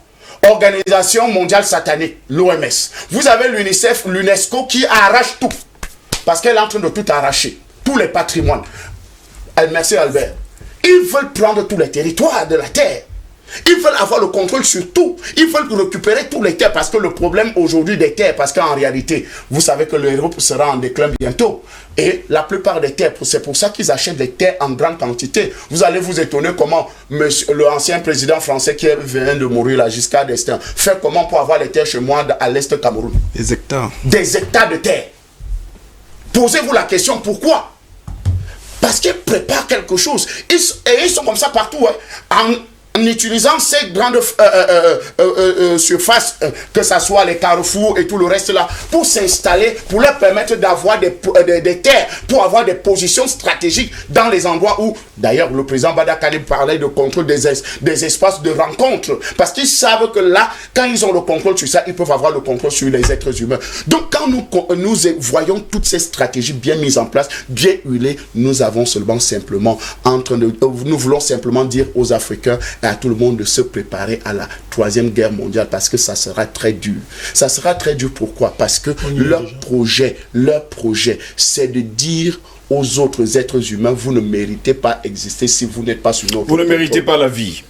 Si vous n'êtes pas sur notre contrôle, vous ne méritez pas de vivre. C'est pour ça que le diable pouvait présenter ces royaumes à Jésus. Que voici, j'ai le contrôle sur tous ces royaumes-là. Permettez-moi, adore-moi seulement. Et tous l'objectif aujourd'hui de tout cela, c'est d'amener les hommes à l'adoration de Satan. Et c'est pour ça que la Bible continue à dire l'amour de l'argent est la racine de tous les maux. Faites attention à l'amour de l'argent. Merci messieurs. Permettez-moi avant de revenir avec le président Bandakani de lire quelques messages de nos téléspectateurs. Ils sont d'ailleurs très nombreux à nous avoir écrit ce matin. Bonjour Steve, s'agissant des 13 familles qui contrôlent le monde, les Bilderberg. Et il commence justement par là. Pour ne pas les citer à mon humble avis, je dirais que ces familles prospèrent et s'établissent dans les pays africains pour ne parler de ce cas qu'avec la complicité de nos dirigeants qui sont à leur solde au nom de l'enrichissement personnel. Mais si les peuples africains prennent conscience et mettent en avant un vrai et grand patriotisme, on pourra se défaire de l'autoritarisme des Bilderberg. Le mot impossible n'existe que pour les perdants. Bonne continuation à ta panéliste et force à l'émission d'IBS Matin. Le laboratoire d'analyse et de réveil de conscience de l'Afrique, Frank Ewing, le nègre affranchi et fier de l'être. Merci également à vous Frank Ewing ce matin.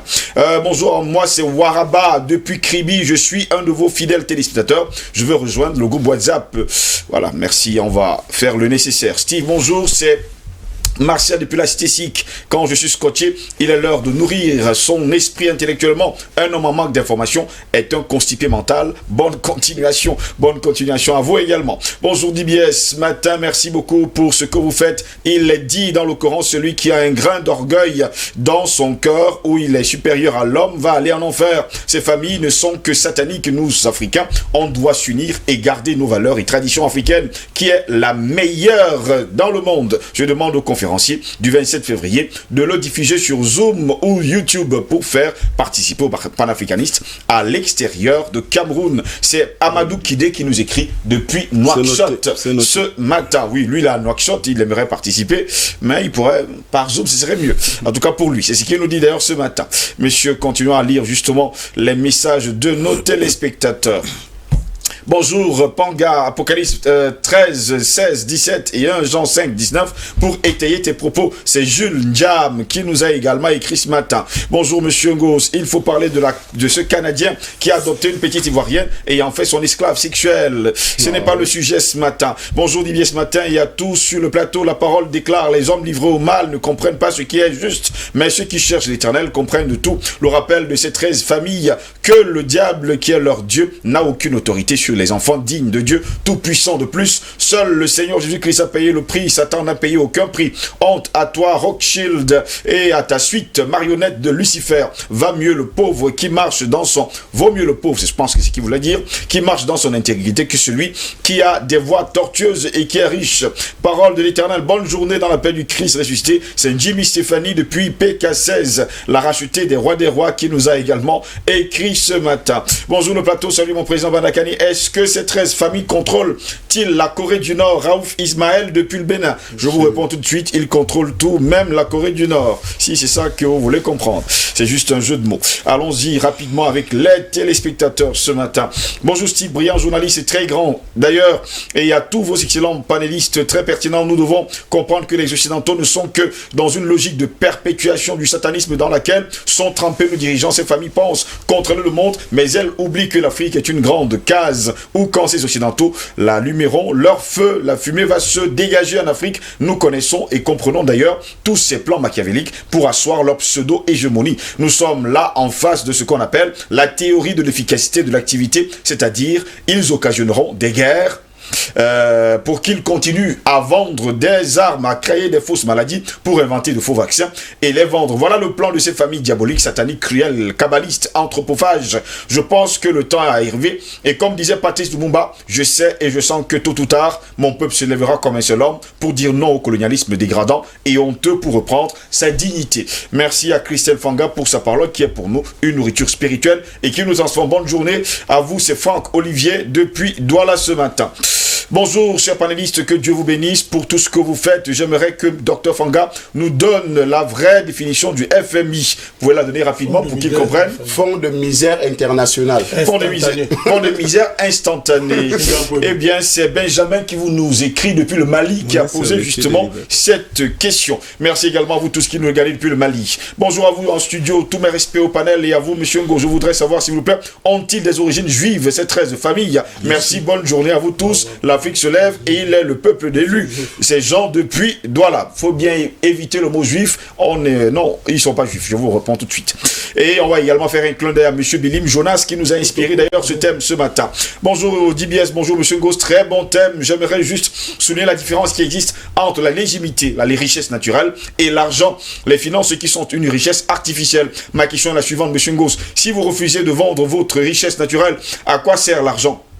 Sous d'autres formes, est-ce que la finance peut exister sans les ressources naturelles? Non, c'est pas possible. Tant que les Africains ne comprendront pas que la légitimité au-dessus de cette finance artificielle imposée, la victimisation sera toujours d'actualité. La légitimité au-dessus de tout, et il faut juste que les Africains changent de paradigme. Merci également à vous, monsieur Bilim Jonas, de nous avoir écrit ce matin. Bonjour monsieur Ngos, à votre équipe et à vos invités. Je tenais simplement à vous faire part de mes encouragements pour l'éveil de conscience que vous faites pour le peuple africain et le monde entier surtout. Ne vous découragez pas, quoi qu'il arrive, et ce qui pourrait arriver. D'accord, Dieu est avec vous, ainsi que nos aïeux, pour vous guider dans la lumière. Bandapa, depuis la France. Merci beaucoup pour vos encouragements. Bonjour DBS, merci pour le travail que vous abattez chaque matin. Les 13 familles sont-elles différentes des Rothschild et elles sont où? Peut-on les connaître? Merci Célestin depuis Lomé. J'ai donné d'ailleurs les 13 noms, il faut le dire, les 13 familles ce matin. Ces familles existent et elles sont sur la terre, elles ne sont pas au ciel. Bonjour à la grande tribune africaine et bon début de carême, s'il vous plaît. Monsieur Steve, permettez-moi d'être hors sujet. Ce matin, je suis vraiment inquiet. Dites-moi, les grands hommes au plateau, l'arrivée du président tchadien à la tête du G5 Sahel n'est-elle pas une preuve que la déstabilisation de cette zone ne prendra jamais fin? C'est une bonne interrogation, nous y reviendrons plus tard. Bonjour DBS ce matin, bonjour spécialement président Badakani. Les 13 familles, en fait, c'est l'influence des Illuminati, c'est-à-dire le complot qui explique tous les autres. L'Afrique doit se créer son propre paradigme si elle veut réellement se développer. Je tiens également à vous dire que les 13 familles sont au-dessus des Illuminati. Allons-y, ce sont des familles qui ont passé l'accord avec Lucifer. Le but, c'est de souiller l'homme par des pratiques afin de les empêcher d'entrer parmi les êtres qui ont la connaissance universelle, comme avait prévu nos créateurs extraterrestres, les Elohim. Merci également à vous de nous avoir écrit. Bonjour Steve et à tous les brillants panélistes intervenants du jour. L'alternative de à ces 13 lignées sataniques devrait s'appuyer sur Dieu, au mieux sur Jésus-Christ, car leur vraie origine est expliquée dans la Bible en Genèse 6. Le président Banakani a bien raison de pointer le côté spirituel satanique de leur pouvoir. C'est pourquoi la vraie parade contre les géants sataniques doit être à la fois spirituelle, intellectuelle, académique, économique et politique. C'est une guerre à plusieurs fronts. Et ce que DBS ce matin fait en est un. Non. Nous ne faisons pas partie de la famille des Rothschild. Le combat, nous le faisons. Le combat. Bon. Ah d'accord, pour le partie de front. Bon, nous faisons justement partie de front de guerre. Je pensais que vous faisiez parler. Nous faisons partie justement des fronts de guerre. Ne vous inquiétez surtout pas. Courage, foi et détermination, nous les vaincrons avec le vrai Dieu. Aymar Dimitri depuis Brazzaville, au Congo. Merci également à vous de Aymar Dimitri depuis Brazzaville, au Congo, ce matin. Allons-y, rapidement. Bonjour le panel. Les êtres humains doivent se réveiller. Tous les problèmes que nous subissons sont d'ordre spirituel. Je crois que ces 13 familles, en réalité, ont signé des pactes avec le diable qui a l'art de créer des situations explosives, puis de se fondre dans la nature. Le combat spirituel, l'Afrique doit revaloriser ses connaissances ancestrales, faute de quoi elle sera foutue. Je saisis cette occasion pour dire qu'à un moment donné, s'agissant du Covid, Dieu faisait savoir que cette maladie n'était pas naturelle et qu'elle a été créée pour décimer une grande partie de la population, mais que lui, Dieu, dans sa miséricorde, a inversé la situation en faisant des pays dits développés les premières victimes, et que tant que l'homme n'aura pas compris que c'est Dieu qui a le dernier mot sur la création, au moment où ils croiront avoir trouvé la solution au Covid, une autre forme pernicieuse prendra le relais jusqu'à ce que l'homme comprenne. C'est Maël qui nous a écrit ce matin. Les messages, il y en a tellement, messieurs. Plus que 20 minutes pour sortir de cette édition de DBS Matin. À chaque personne, je vais accorder 3 minutes. Président Badakani, vous voulez justement réagir à tout ce qui s'est dit sur le plateau ce matin. On a commencé par dire que, eh bien, tous ces hommes tout ça vient de Dieu, vient du diable, et qu'il ne fallait pas avoir honte de le dire haut et fort. Si nous... que les gens comprennent facilement. Oui. Comment font-ils, quand vous regardez aujourd'hui comment le monde est organisé, vous, le présent d'aujourd'hui, vous éclairez sur le passé de l'humanité. C'est le même esprit qui opère. Il a des esprits subalternes, Satan, avec lesquels il peut faire des pactes à divers endroits, mais c'est le même esprit qui opère depuis le commencement jusqu'à aujourd'hui. C'est le diable, c'est Satan. Alors, vraiment, j'insiste dessus, parce que c'est ça qui détermine tout. Tout à l'heure, Paul a insisté beaucoup sur la finance, avec le génie, c'est son domaine, il a bien expliqué, mais même la finance est un hôtel. La finance n'est qu'un hôtel, c'est un hôtel pour faire, dire que l'enjeu, c'est le contrôle humain. Vous ne vous enrichissez pas avec le diable si vous ne lui livrez pas des êtres humains. Il faut insister là-dessus. Nous, on a fait des recherches dans cette affaire-là. Au départ, on a voulu cacher ça, dire que bon, faut pas... Mais c'est ça qui est le problème. Le problème, il est là. Le problème du monde est d'abord spirituel. Il n'y a pas de géopolitique sans géospiritualité. J'aime souvent le dire. C'est clair. Il n'y a pas de géopolitique sans géospiritualité. Et nous sommes en train de parler ce matin avec ces 13 familles de géospiritualité. D'ailleurs, le concept de 13, vous voulez qu'on en parle? 13, pourquoi pas 14? Pourquoi pas 12? Pourquoi pas 11? Pourquoi 13? Vous voulez pas entrer de voir une imitation? Une grosse imitation, on déclare d'ailleurs que si vous vous retrouvez 13 autour d'une table, c'est le malheur. Bon. Ça dit que, non, ça dit que c'est une inversion. Sans oublier le vendredi 13. C'est une inversion de Jésus et ses disciples. Justement. Oui. Ils inversent ça. C'est une inversion. Pas par hasard qu'ils font ça. Et il s'agit d'un renversement du concept apostolique avec Jésus au sommet, qu'on a renversé diaboliquement simplement et qu'on nourrit. C'est de cela qu'il s'agit. Tout à l'heure, Toisa nous disait que non, il ne faut pas seulement s'en prendre au Vatican, il faut citer les autres églises. Oui, il a raison, les deux confessions religieuses. Mais la plus dangereuse, c'est le Vatican. C'est le Vatican. Parce que d'abord, son établissement est universel. Et sa prétention, sa façon de concevoir le monde est fondamentalement attachée à ce projet. Attachée à ce projet. Et j'aime toujours préciser, je distingue Vatican et les catholiques. Je ne mélange pas les deux, il faut qu'on s'entende bien. Parce qu'on fait les amalgames, on veut m'attribuer les choses. Je distingue toujours les deux. Un catholique fait sa prière, quoi que il cherche son Dieu, Dieu regarde le cœur. Un musulman qui a sa foi, il cherche son Dieu, Dieu regarde le cœur. Dieu ne connaît pas le pape. Dieu ne connaît pas le pape.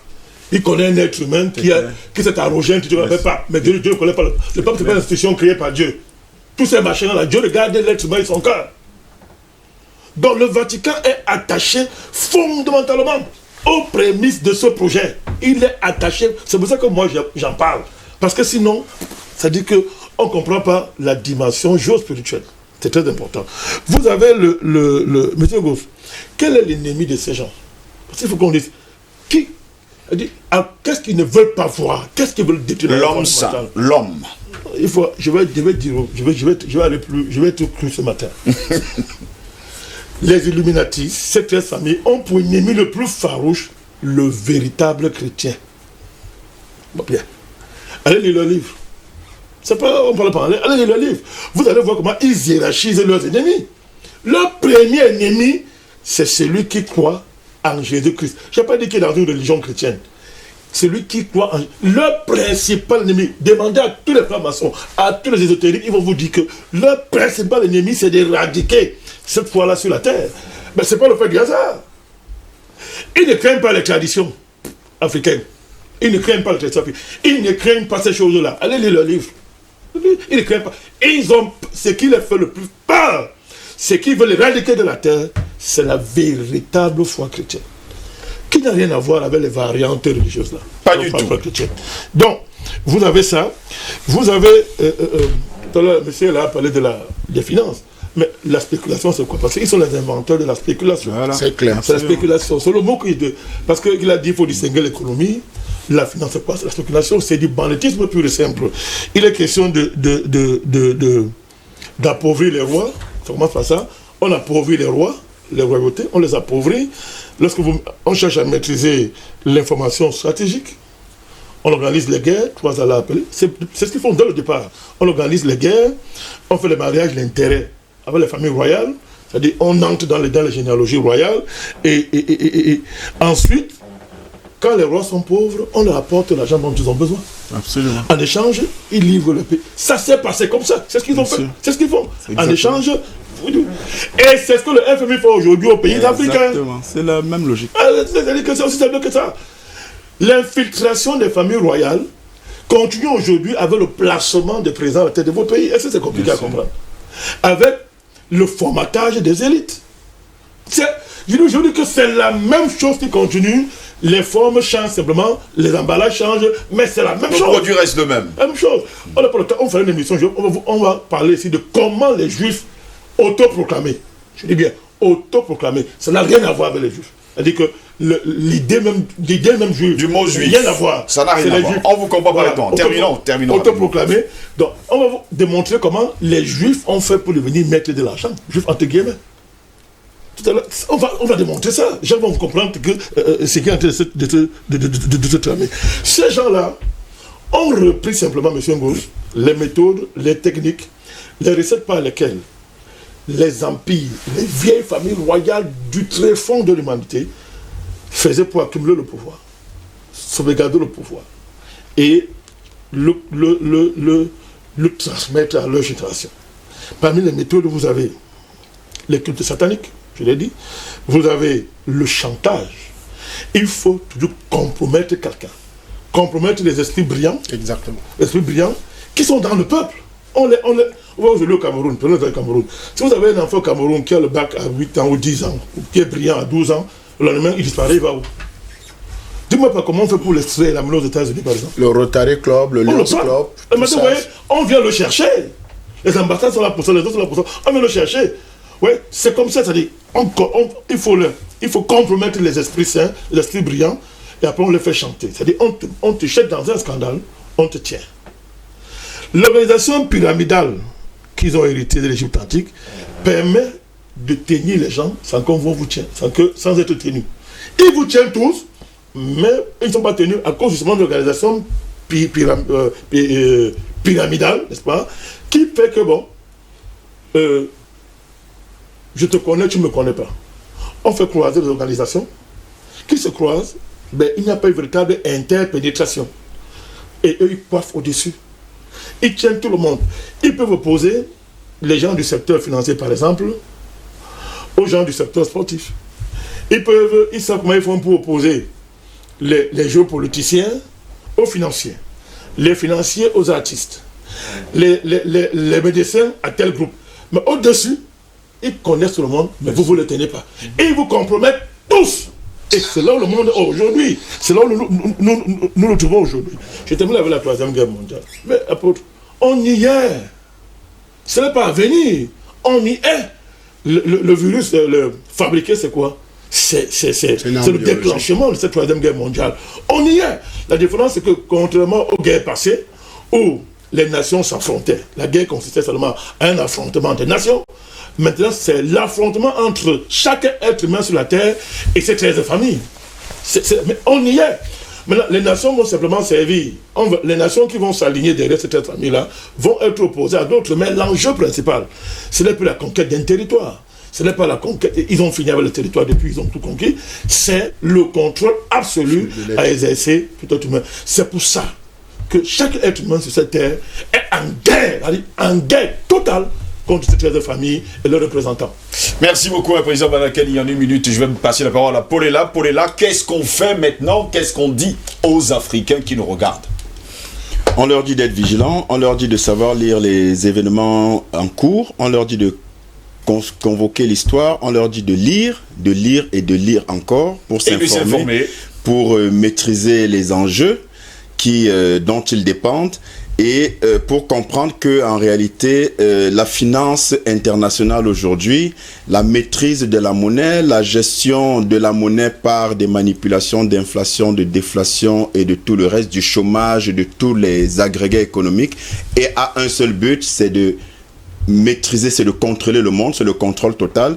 Et les outils que sont les médias et les technologies, notamment au travers de tout ce qu'on présente comme des nouvelles libertés, mais qui en réalité sont des cages géantes pour faire de tous les humains des esclaves d'un nouveau genre, à savoir les nanotechnologies, le transhumanisme, l'homosexualité, la liberté et le libertinage, à tout va qu'on nous vend comme ça pour dire voilà, c'est la nouvelle ère et à laquelle les gens adhèrent de façon servile en se disant Dieu merci, enfin la liberté. En réalité, ce sont des chaînes invisibles, beaucoup plus pernicieuses que les chaînes visibles. Donc, aux Africains de prendre leurs responsabilités, d'être beaucoup plus conscients et de ne pas toujours répondre de façon servile aux sirènes de la culture occidentale qui est pernicieuse, qui en réalité n'est là que pour phagocyter la valeur culturelle authentique de l'Afrique et la dénaturer davantage. Albert Anatola, ici, pendant ce temps, ces 13 familles se croient tout permis. Ils sont dieux sur terre parce que leur maître est le diable. Mais avant tout, ils sont des mortels. Donc, ils oublient peut-être cela. Non, ils ne l'oublient pas. Ils n'oublient pas. Vous savez, l'argent rend fou et arrogant pour les esprits qui sont comme les leurs. Ce qu'il faut noter, c'est quoi? C'est qu'il est important pour les Africains de comprendre que les concepts qui sont importés sont portés par ces 13 familles. Le concept de protection de l'environnement, de réchauffement climatique, sont leurs concepts. Le concept de droits de l'homme, c'est le concept. C'est-à-dire que c'est de nouveaux concepts que de nouveaux membres de nos sociétés civiles ont tendance à porter de plus en plus ces jours-ci, ces derniers temps.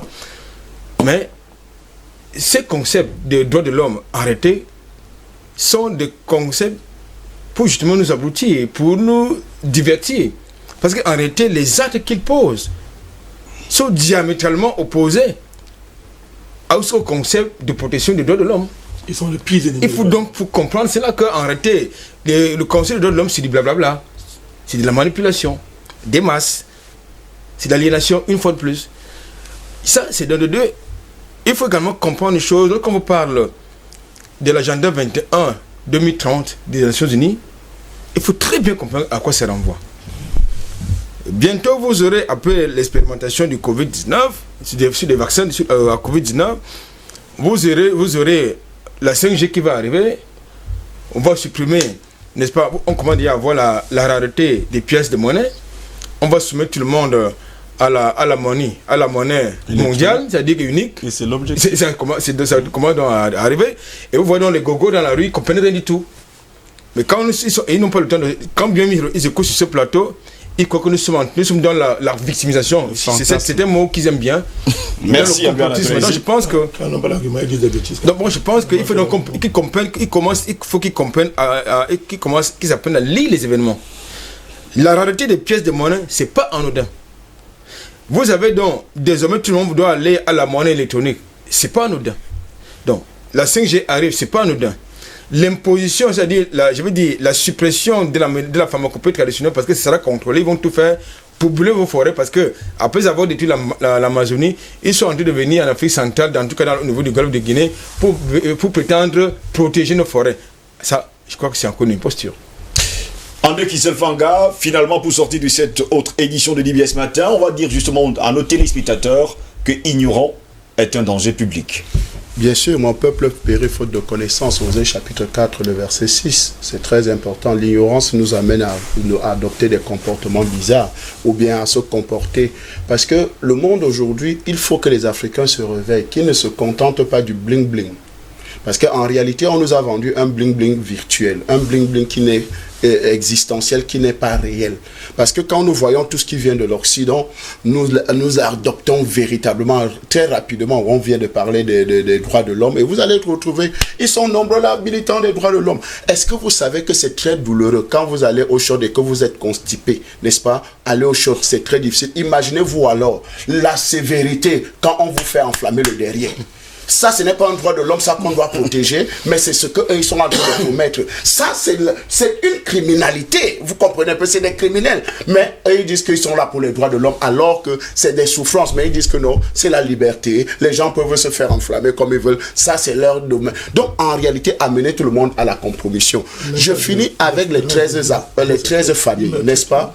Les 13 familles, quand vous regardez, le président Badakane parlait tout à l'heure là du renversement des 12 apôtres, n'est-ce pas? Les 12 apôtres qui représentent les 12 piliers, qui représentent les 12 familles, qui représentent les 12 dynasties de l'espèce humaine et de tout le reste. Maintenant, non, on parle de 12. Maintenant, je veux vous expliquer pourquoi ils mettent 13. Et les 13 familles sont simplement parce que, en réalité, les 12 sont là et chapeautés par leur grand maître qui est le diable. C'est lui qui fait le 13e. C'est la même chose avec Jésus-Christ qui avait ses 12 apôtres et lui qui était le 13e, celui qui est au-dessus de tout. Le grand maître qui était au-dessus de tout. C'est pour ça que vous allez retrouver dans la forme pyramidale l'œil de contrôle. Vous comprenez un peu dans leur pyramide. L'œil de Russe. L'œil qui voit tout. Contrôle, qui contrôle tout. C'est pour ça que l'une des définitions que j'ai du FMI, par exemple, c'est franc-maçonnerie internationale. Voilà, c'est bien. Peut-être les gens vont penser que non, c'est une organisation financière, mais non, c'est une franc-maçonnerie internationale parce qu'elle impose. Le Gabon devait légaliser l'homosexualité pour avoir le financement du FMI. Donc ça veut dire que la franc-maçonnerie a imposé son rythme au Gabon. Et ça se fait dans plusieurs États. Vous avez une organisation comme l'OMS, Organisation mondiale satanique. Vous comprenez qui a pour symbole le serpent. Quand vous regardez, vous allez voir partout dans les pharmacies, vous allez voir le serpent un peu de partout. C'est pour distiller quoi? C'est le venin.